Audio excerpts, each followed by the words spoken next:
Olá, o Cenário Entrevista desta semana recebe o presidente da OAB Amazonas, Marco Aurélio de Lima Choi. Marco Aurélio Choi é advogado, procurador do município, formado em Direito pela Universidade Federal do Amazonas, doutor em Direito Constitucional pela Universidade de Fortaleza, mestre em Direito pela Universidade Federal de Santa Catarina e especialista em Direito Público pela Universidade Cândido Mendes do Rio de Janeiro. Foi procurador-geral do município de Manaus, é professor da Universidade do Estado do Amazonas e pela segunda vez preside a OAB Amazonas. Marco Aurélio de Lima Choi, muito obrigado. Que bacana, obrigado aqui pelo convite, Liliane, tá aqui no Cenário Entrevista. Uma saudação especial a toda a equipe aqui da Cenário, em especial a minha amiga Paula Litaif. Acompanho e estava acompanhando o teu programa, os outros programas aqui, pensando, poxa, quando que vai ser a vez que a Liliane vai me convidar para estar aqui? E hoje estou zerando a vida, né? Participando aqui do teu programa. Obrigado por ter aceito o convite. Doutor, você é amazonense, filho de advogada. Como é que começou esse gosto pelo direito, pela carreira jurídica? Você já sabia que seguiria essa carreira? Eu nunca imaginei outra carreira, obviamente respeitando todas as profissões, né? Mas sempre me identifiquei muito com a advocacia, né? Comecei a trabalhar com 14 anos de idade de office boy no escritório da minha mãe, ali no centro da cidade de Manaus.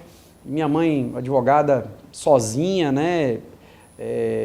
Um escritório simples, mas mesmo assim aquilo me despertou o interesse pela advocacia e nunca me imaginei fazendo outra coisa que não o exercício da advocacia. E sou advogado há 18 anos, e recebi, alguns anos atrás, a maior honra da minha profissão, que é presidir os meus colegas advogados, né, os mais de 16 mil colegas advogados do Estado do Amazonas, e ser o caseiro desse grande sítio, né, que é a Ordem dos Advogados do Brasil, casa de todos os donos, né, e dirigir os meus pares nesse grande desafio. Pela segunda vez à frente da OAB Amazonas, na sua avaliação, qual foi o principal desafio? Hoje nós vivenciamos um momento muito difícil para o Brasil, e a advocacia, eu costumo sempre dizer que a advocacia é um pedaço do Brasil, né? Quando você vê uma loja fechando, você também imagina um escritório de advocacia fechando. Então, todo o reflexo que você tem na economia como um todo, você tem isso como reflexo na advocacia. Infelizmente, nós estamos vivenciando nos últimos anos o fenômeno do empobrecimento da advocacia, né? E o desafio do mercado de trabalho para a advocacia. Como a OAB pode atuar para melhorar o mercado de trabalho para a advocacia ao mesmo tempo? Garantir o exercício da profissão, as prerrogativas profissionais desses advogados e advogadas, mas ao mesmo tempo propiciar um cenário, um ambiente onde o advogado consiga exercer a sua profissão. E esse tem sido o grande desafio dos últimos anos. E esse desafio se acentuou com o advento da pandemia, né? A pandemia trouxe mais dificuldades ainda para a advocacia. A advocacia tem que se adaptar nesse novo cenário, nesse novo momento, e a OAB tem que responder a essas expectativas. Hoje, por exemplo, nós inauguramos, durante a nossa gestão, 3 grandes espaços de coworking, de escritórios compartilhados para a advocacia. Não tínhamos ainda espaços compartilhados oferecidos pela Ordem. Hoje nós temos 3 grandes espaços. Estamos adquirindo um imóvel aqui na Avenida Paraíba, na frente do Fórum.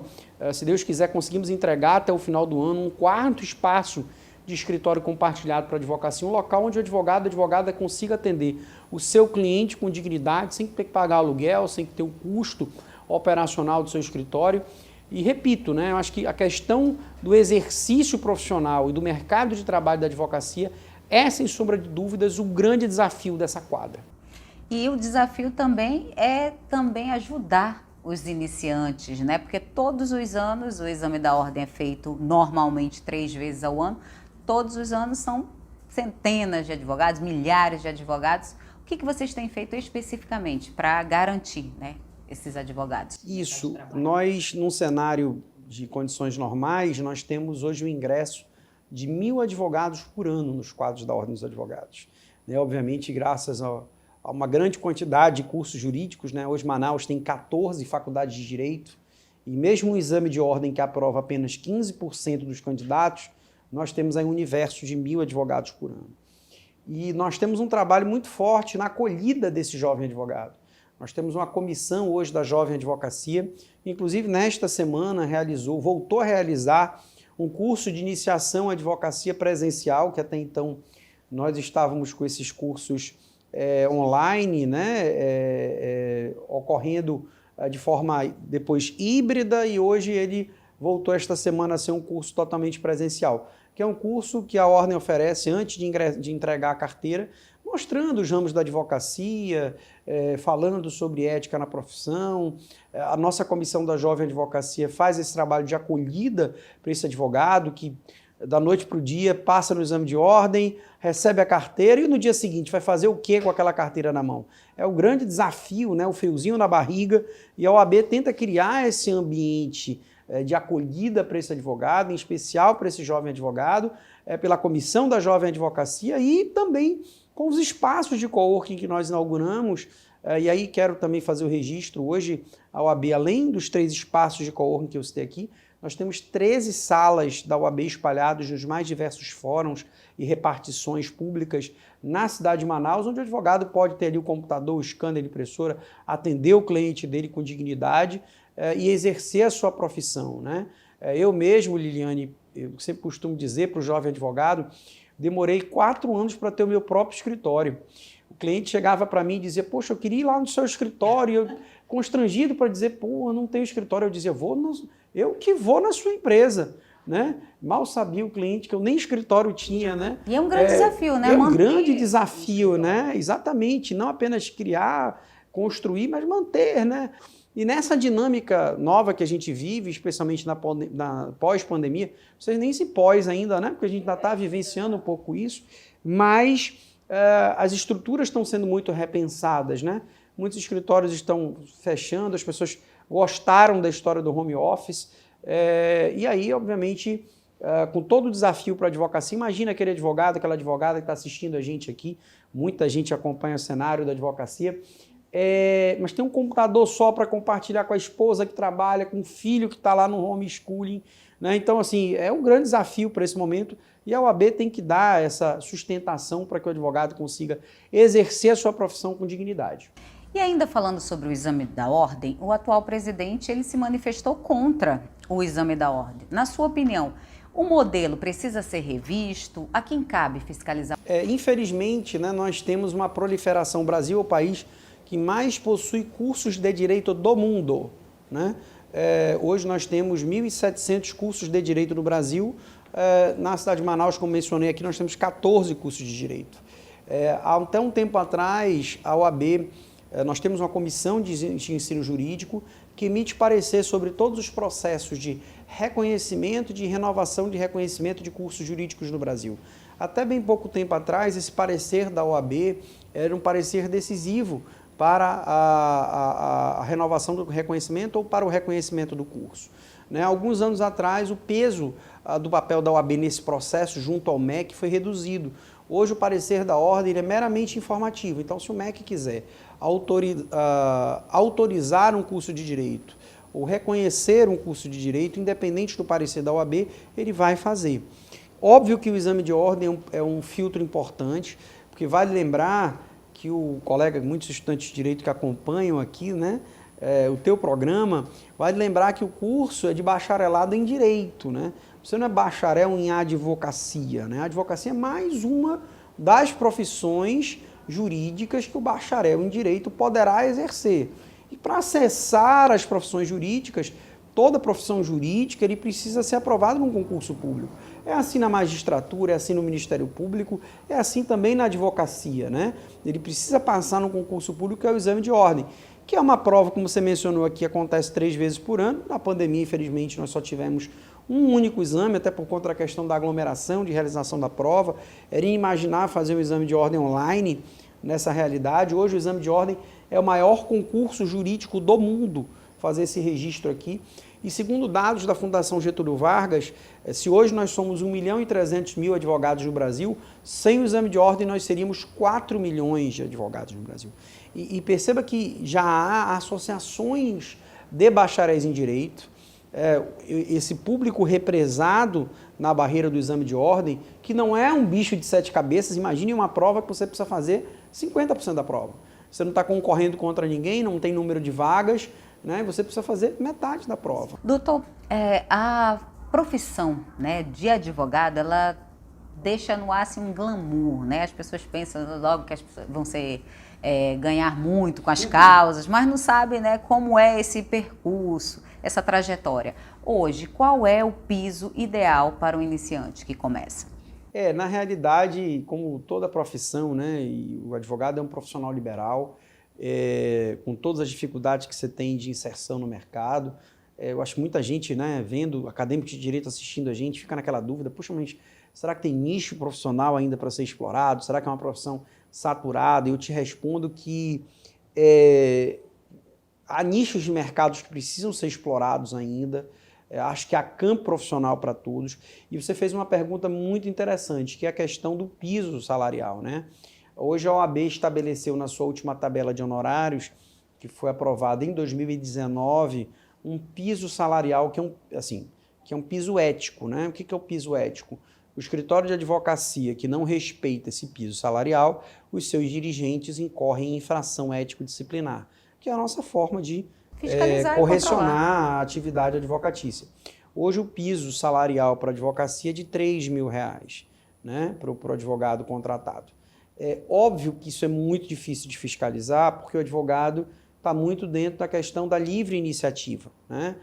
Imagina, dentro da dinâmica de mercado, como que a OAB vai saber que o escritório paga menos que o piso se não for o advogado ir lá reclamar? E o advogado não vai reclamar porque tem a necessidade de estar ali, né? Meio que acontece também com o jornalismo e com outras profissões, muito suscetíveis à questão de mercado. Mas hoje, por exemplo, nós temos uma tabela de honorários, que é uma tabela de honorários mínimo, né, onde o profissional tem um balizamento, exatamente, né? Inclusive, eu sempre costumo dizer, quando o advogado, o jovem advogado vai receber sua carteira, né, e um parente chegar com ele e diz, puxa, tem esse processo aqui para dar uma olhada, eu digo, olha, mostra a tabela de honorários e diga que se você não cumprir a tabela de honorários, você está incorrendo numa infração ético-disciplinar, né?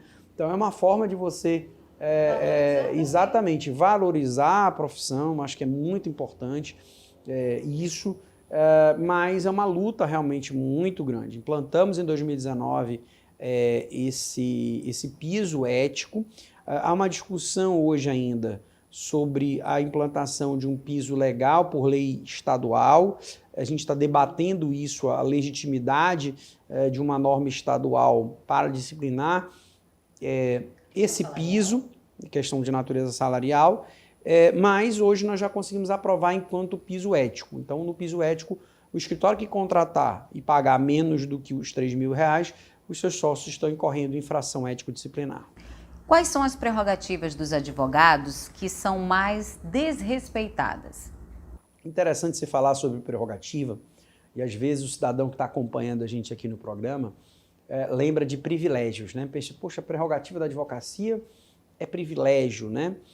Na realidade, a prerrogativa da advocacia é, na verdade, um direito do cidadão, porque uma vez que ele tem a sua prerrogativa respeitada, o direito do cidadão está respeitado. Vou te dar um exemplo aqui, e às vezes a gente se acha muito distante dos problemas, né? A gente acha que nunca vai precisar de um advogado, uma advogada na vida, né? Até sofreu uma injustiça, né? Eu sempre costumo dizer que só aquele cidadão que já sofreu uma injustiça na vida sabe a importância da advocacia, né? Sabe a importância de um advogado, de uma advogada na sua vida. E isso é um negócio que pode acontecer com qualquer um de nós. Quem está assistindo ali, poxa, o cara tomou um vinho a mais, foi parado numa blitz ali da lei seca, né? Acha que nunca vai acontecer com você ou com alguém de sua família, mas isso fatalmente pode acontecer. Mas imagina o colega que está assistindo a gente aqui e tem um filho, por exemplo, preso aí numa madrugada dessas e levado a um distrito policial e onde o pai ou a mãe não consegue falar, não consegue acessar com o seu filho, né? Quando chega um advogado, o direito do advogado de comunicabilidade com esse preso Na verdade, não é uma simples prerrogativa da advocacia, é um direito do cidadão também de se comunicar com o advogado, de não ficar incomunicável. Então, primeira questão a ser estabelecida é que quando falamos de prerrogativa da advocacia, estamos falando de direitos do cidadão, né? Não é privilégio para a advocacia. Eu acho que essa desmistificação ela é importante de ser feita. Mas as prerrogativas da advocacia elas estão previstas no Estatuto da Advocacia, que é uma lei federal, ninguém inventou isso, faz parte de um processo, de uma construção legislativa, numa ideia de controle dos atos, inclusive do próprio Poder Judiciário. Nós tivemos, durante a pandemia, coisas boas e coisas ruins, viu, Liliane? Acho que muita coisa boa aconteceu, todo mundo aprendeu a consertar o avião voando, né? Todo mundo meio que aprendeu a fazer fazendo, né? Ninguém imaginava que a maior tragédia que afetou a nossa geração, espero que seja a última, né, acontecesse dessa forma. E muita coisa boa também aconteceu. Acho que a advocacia se adaptou bem a isso, né? As audiências virtuais, as audiências de juizados especiais, hoje acontecendo por grupo de WhatsApp, né? Porque o cidadão, por exemplo, coitado, humilde, que usa um juizado especial, não consegue, por exemplo, logar com a internet ruim dele do plano de celular, de dados do celular, logar uma plataforma Zoom da vida, Google Meet, mas ele consegue fazer a audiência dele com um grupo de WhatsApp de imagem, né? Hoje nós tivemos um grande acréscimo de sustentações orais, de defesas orais de advogados na segunda instância, no âmbito do Tribunal de Justiça. Antes ele tinha que botar uma beca, pegar o carro, se inscrever e se preparar e falar. Hoje ele faz aquilo da casa dele, né? Hoje, por exemplo, nós inauguramos uma das primeiras medidas que a OAB fez em parceria com a Secretaria de Estado de Administração Penitenciária. Nós doamos computadores para que os advogados pudessem fazer um parlatório virtual, conseguir falar com o preso de dentro do seu escritório. Então, assim, adaptações que essa nova realidade nos forçou a fazer. Mas algumas coisas faltaram, né?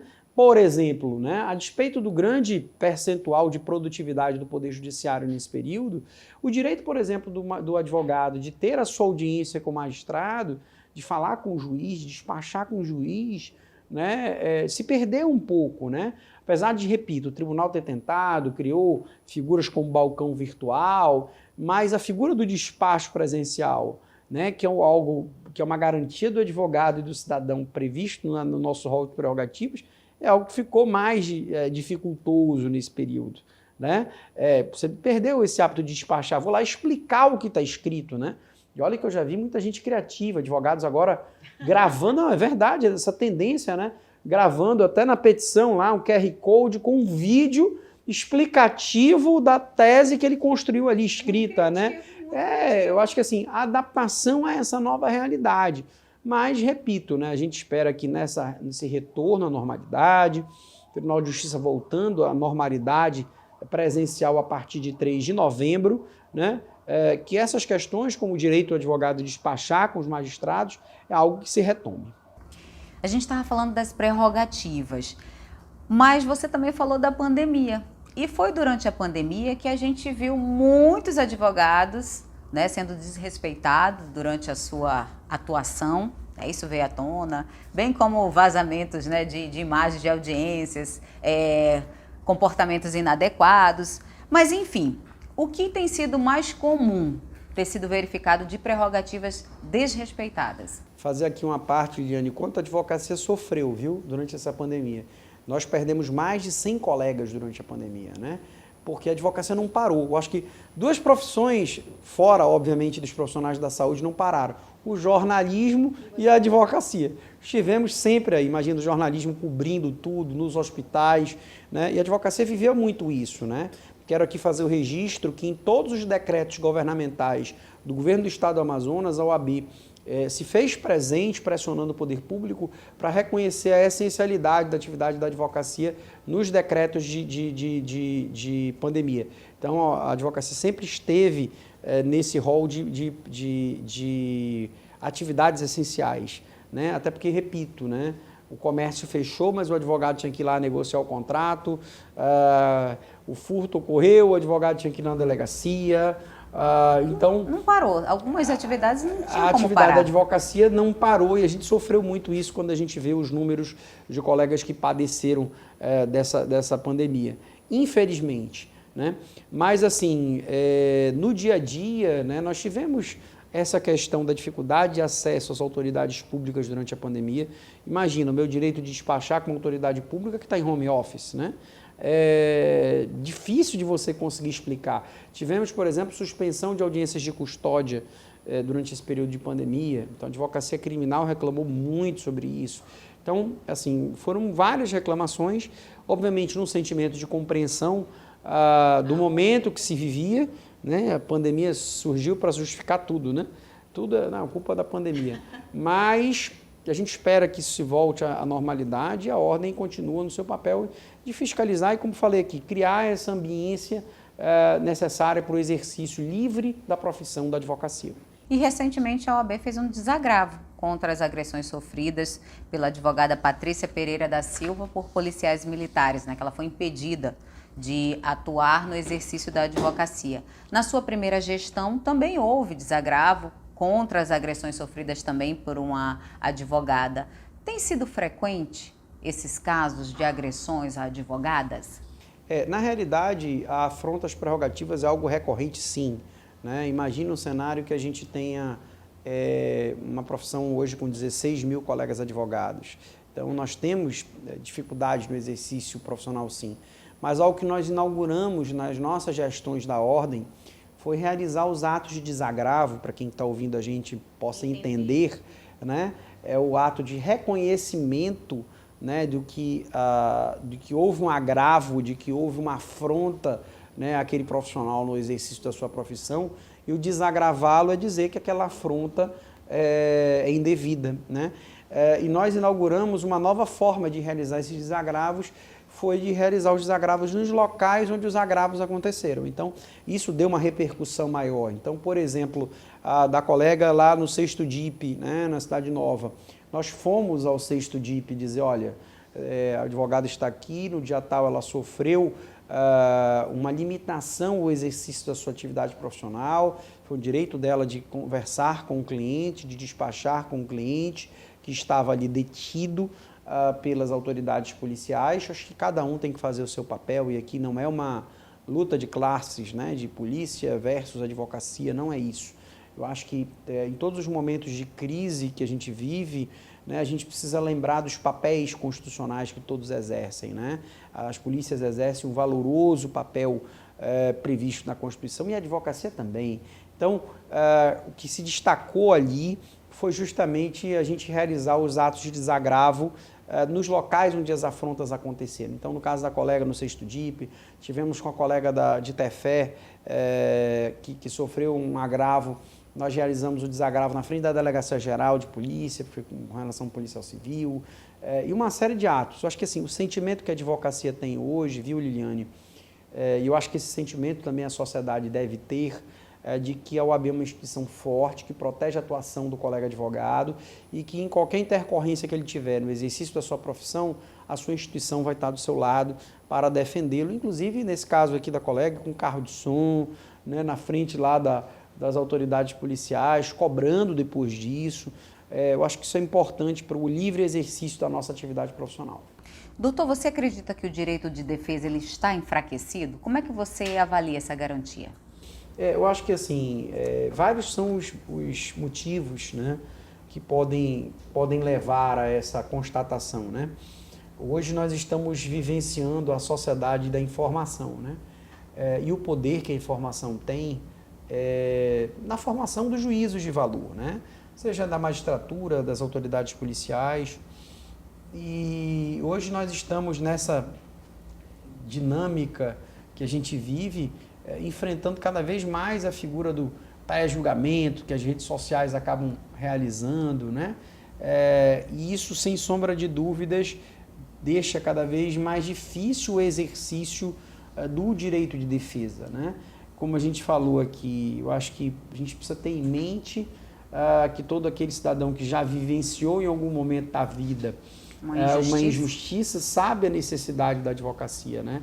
E eu costumo dizer o seguinte nas entregas de carteira na ordem, naquela luta eterna das profissões mais importantes, né? O médico diz, poxa, eu salvo vidas.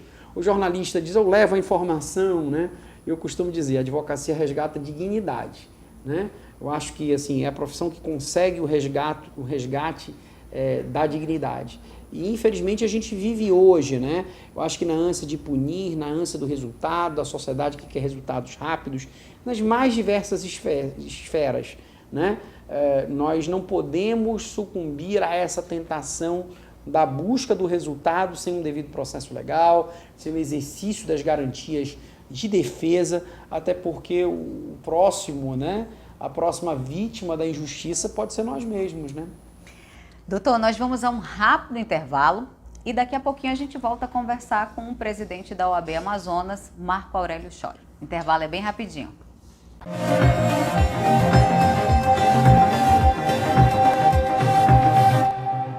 Os cases que se tornaram sucesso no estado, experiências que deram certo, histórias de superação, grandes nomes do empreendedorismo na Amazônia.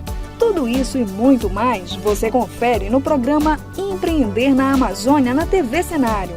Toda quarta às 19h, com a apresentação do economista Marcos Evangelista. Confira revistacenario.com.br.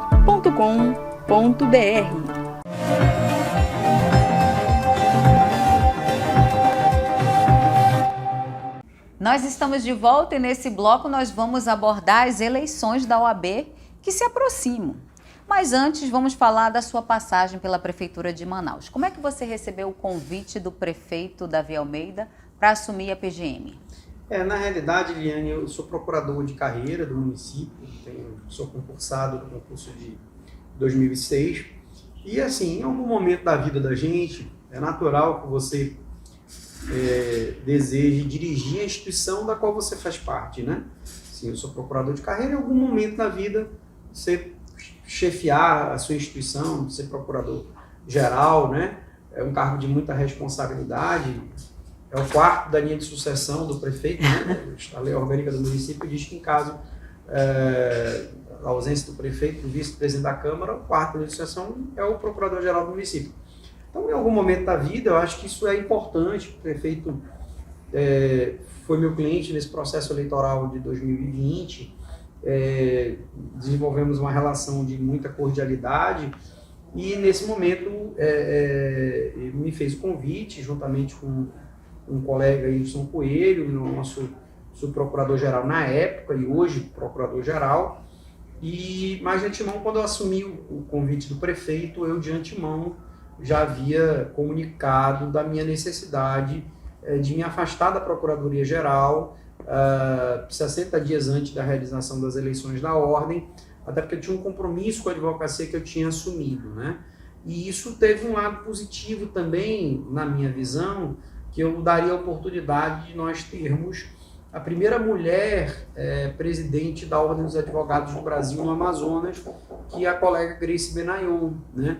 Que exerceu a presidência da OAB nesses 9 meses tão difíceis dessa segunda fase da pandemia. Para você ter uma ideia, de 27 estados da federação, ela era a única mulher presidente. Isso se proporcionou por toda essa conjuntura de fatores, de eu ser procurador-geral, me afastar da OAB, oportunizar esse empoderamento feminino. Tudo isso foi pensado nesse cenário, tanto da advocacia quanto da própria Procuradoria-Geral do município.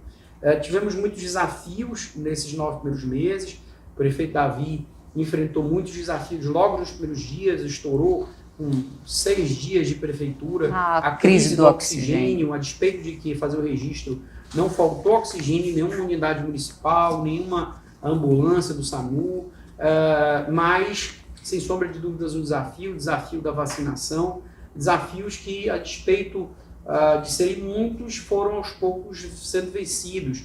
E a Procuradoria teve, nesse momento, vitórias importantes, como nós conseguimos judicialmente a priorização da vacinação para os profissionais da educação, uma medida judicial proposta pela PGM, tivemos vitórias com algumas recuperações de crédito importantes contra a Amazonas Energia, contra os superterminais, ações que injetaram recursos nos cofres do município, Então, assim, foram vitórias desse período difícil, desafiador que nós vivenciamos, e hoje a Procuradoria-Geral do município, bem tocada pelo nosso atual Procurador-Geral, doutor Iveson Coelho, que também é procurador de carreira, e que era, naquele momento, o meu co-procurador-geral, e hoje ele é o Procurador-Geral e vem exercendo de forma brilhante aí a defesa judicial do município.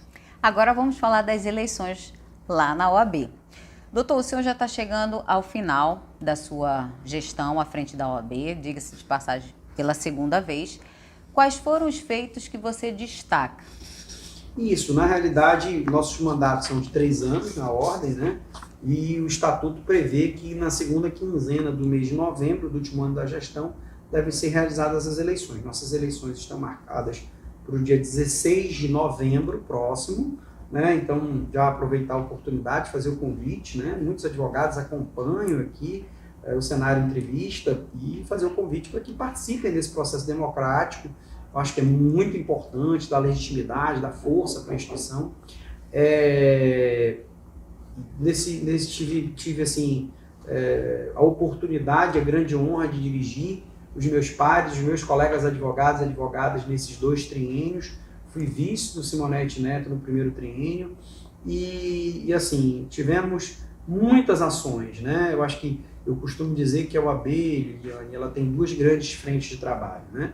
Ela tem o seu trabalho interno para com a advocacia, defesa das prerrogativas da advocacia, realização pela primeira vez como nós mencionamos aqui, desagravos nos locais dos agravos, investimentos de estrutura, criações, né? De subseções. Criação de subseções no interior do estado, antes não tinha nada, e a gente conseguiu criar subseções com sede da OAB em Parintins, Manacapuru, Tefé, Tabatinga, né? Estamos agora criando em Humaitá, com representação em outros municípios, São Gabriel da Cachoeira, Itacoatiara, Codajás, né? E assim, fazer o registro de que a OAB avançou muito no campo estrutural também, dos espaços de coworking, dos espaços compartilhados, mas também dos compromissos da ordem para com a sociedade, né?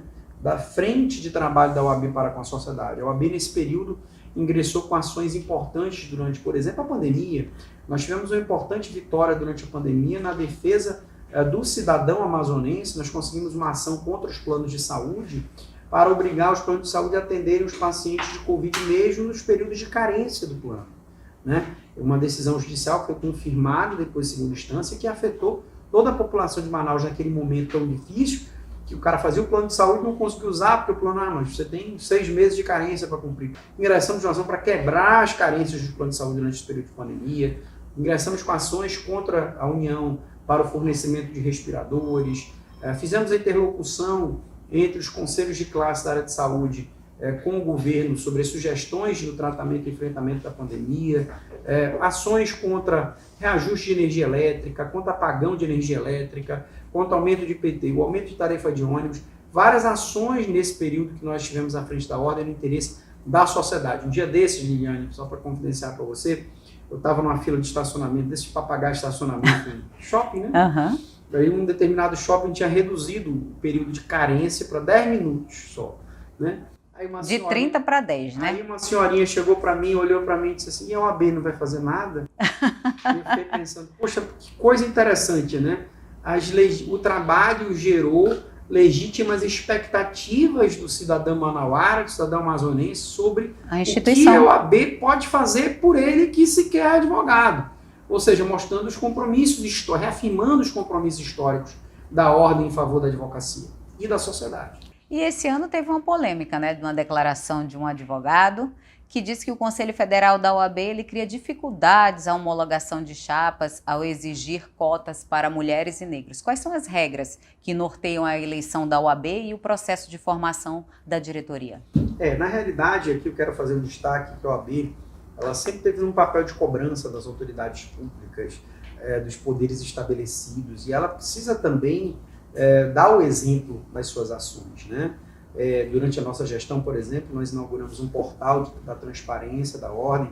Hoje o colega advogado consegue acompanhar todos os gastos da ordem em momento instantâneo, então se comprou um clipe, está lá no portal de transparência da Ordem.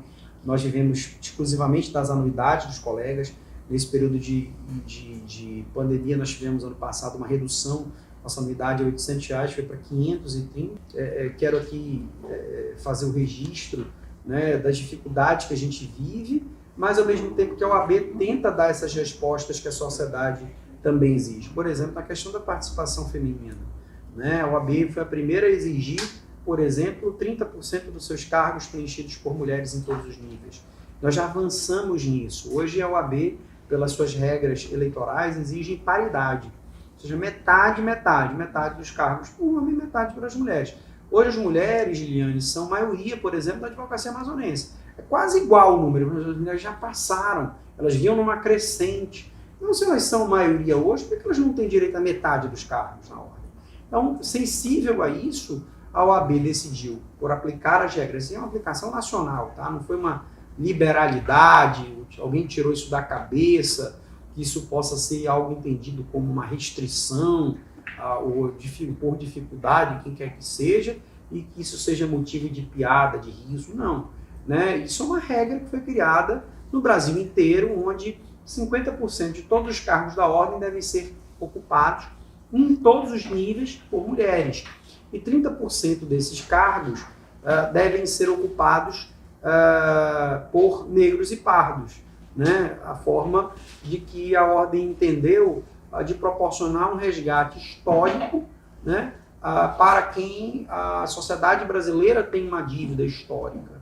Né? Então as regras do jogo estão aí, os candidatos devem preencher, as chapas devem preencher, além desses requisitos, os candidatos são 80 nomes em cada chapa, dos mais diversos cargos da ordem, que devem preencher regras de paridade, de 50-50, não devem ter, todos os candidatos devem estar quites com as suas obrigações perante a ordem, não devem ter punições ético-disciplinares e, inscritas as chapas, participar dessa grande festa da democracia, da escolha da advocacia amazonense, que só pertence à advocacia. Fazer o registro que é inadmissível que a gente tenha outros atores externos ou sentimentos externos a essa escolha da advocacia.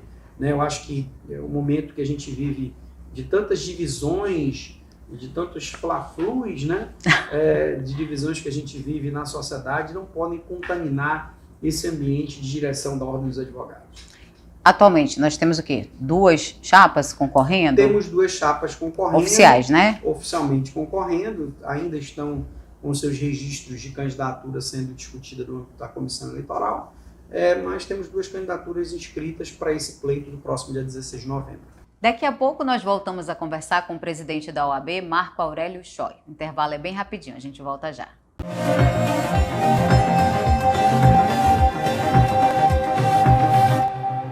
O universo da informação sem preconceitos, a pluralidade dando o tom das pautas. Temas considerados tabus na sociedade, debatidos de forma leve por quem entende do assunto. Cenário em Diversidade. Toda a sexta, às 6 da tarde, na TV Cenário. Acesse revistacenario.com.br. Música, séries, cinema, literatura, arte, aventuras. Várias outras dicas para você aproveitar melhor o seu fim de semana, você confere no Cenário Recomenda. Toda semana, a equipe da revista Cenário separa as melhores dicas para indicar para você e toda a sua família. Confira! Sábado, 3 da tarde, no site da revista Cenário e redes sociais.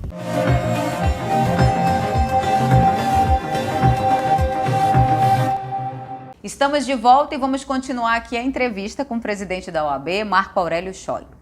Doutor, todos os convidados que passam aqui nessa segunda temporada do Cenário Entrevista, a gente quer saber qual é a opinião dele com relação ao cenário político nacional. Qual é a sua? Infelizmente, a gente vem vivendo um cenário de muitas divisões, né, Liliane? Isso é muito ruim, né? Eu, sinceramente, torço, né, para que todas as esferas de governo deem certo. Né? Eu acho que o prefeito Davi tem uma frase que eu acho que é muito marcante, né? Quando os políticos brigam, quem sofre é o povo. Então, a briga nacional de um com o outro, ela causa muito sofrimento para a população. Eu acho que assim, um cenário de coesão, um cenário de harmonia dos poderes, é um cenário que é desejável para a gente sair desse estado tão ruim que a gente vive. Eu acho que somente com a construção de coisas positivas a gente tem que sair, que eu falei ainda há pouco aqui, desse estado de fla-flu, de torcidas que a gente vive, dos contra e a favor. Isso é muito ruim. Eu acho que a questão é muito simples do processo democrático. Quem ganhou a eleição governa, quem perdeu a eleição faz oposição, e vida que segue. A alternância do poder que o sistema republicano nos traz alternância, daqui a 4 anos tem de novo disputa, e assim a democracia, Acho que esses extremos que a gente vive são muito ruins.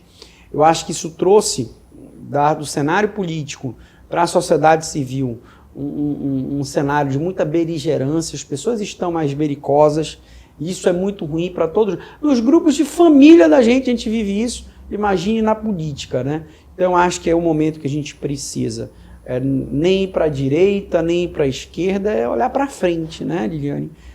Construir, o que a gente precisa fazer para melhorar tudo isso, superar esse grande desemprego que a gente está vivendo, essa inflação de 2 dígitos, essa alta dos combustíveis que não para, A gente precisa solucionar esse grande número de pessoas que vem crescendo e estão no cenário de estado de pobreza. Então, acho que essas respostas os nossos governantes precisam dar, que a gente tem que torcer quanto cidadão, Torcer para dar certo, Eu acho que torcer para dar errado é jogar contra nós mesmos. E antes da gente encerrar, vamos a um rápido bate-bola. Vou falar uma palavra, você me diz o que vem à sua cabeça ou o que essa palavra representa para você. Vambora. Direito. Tudo na vida. OAB. Uma honra. Política. Gostoso demais. Amazonas. Meu amor. Você tem um medo? Acho que não, já tive. Um sonho.